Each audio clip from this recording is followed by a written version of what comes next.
धन्यवाद करता हूँ, जेडीए का भी धन्यवाद करता हूँ, क्योंकि ये जो नाला सामने से जा रहा था, मैंने जेडीए को आग्रह किया था कि इस नाले को कवर करें और इस सामने वाले नाले को कवर करके इसका ब्यूटिफिकेशन कर सकें, ताकि ये एयरपोर्ट को के सौंदर्य को जो है अभिवृद्धि करे। इस नाले के भी कवर करने का काम चल रहा है। तो कुल मिलाकर के जोधपुर के लोगों के लिए एक नया अनुभव और एक अच्छा अनुभव देने वाला एक बड़ी सुविधा जो है ये आने वाले समय में होगी। आप सबका धन्यवाद। रूप से प्रसन्नता का विषय है और जोधपुर के आर्थिक प्रगति में इस एयरपोर्ट के फंक्शनल हो जाने के बाद अभी भी आपने देखा होगा कि जहाँ जोधपुर सिर्फ दिल्ली और मुंबई से पहले ट्रेडिशनली कनेक्ट हुआ करता था और कुल गिनती की फ्लाइट चलती थी, वहाँ आज जोधपुर देश के लगभग बड़े शहरों में सब क्षेत्रों से कहीं ना कहीं कनेक्टेड है। अहमदाबाद से या इंदौर से, दक्षिण भारत से, महाराष्ट्र से, पुणे से, सभी जगह से डायरेक्टली जोधपुर कनेक्ट हुआ है। और ये एयरपोर्ट टर्मिनल बनने के बाद में जिस तरह से माननीय प्रधानमंत्री जी के नेतृत्व में एविएशन में एक नई क्रांति का सूत्रपात हुआ है, अभी इंफ्रास्ट्रक्चर बढ़ रहा है। आज देश के जो इंडियन स्काईज में और भारतीय ऑपरेटर्स जो इंटरनेशनल स्काईज में ऑपरेट करते हैं, कुल मिलाकर के भारत में लगभग 480 के आसपास एयरक्राफ्ट फंक्शनल हैं जो कमर्शियल एयरक्राफ्ट हैं।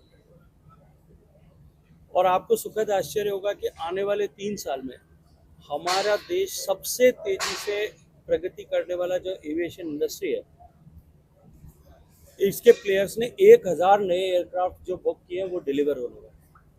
आज जो 480 संख्या है वो 3 साल बाद में 1480 होगी। और तब आप कल्पना कर सकते हैं कि इस तरह का इंफ्रास्ट्रक्चर जिन एयरपोर्ट्स पे होगा और जहां डिमांड होगी वहां कितना ट्रैफिक इनके कारण से चलेगा। और मैं ये मानता हूं कि जोधपुर जो राजस्थान का जयपुर के बाद में दूसरा बड़ा शहर है, ये नए एयरक्राफ्ट आने के बाद में और भी देश के अन्य क्षेत्रों से कनेक्टेड होगा।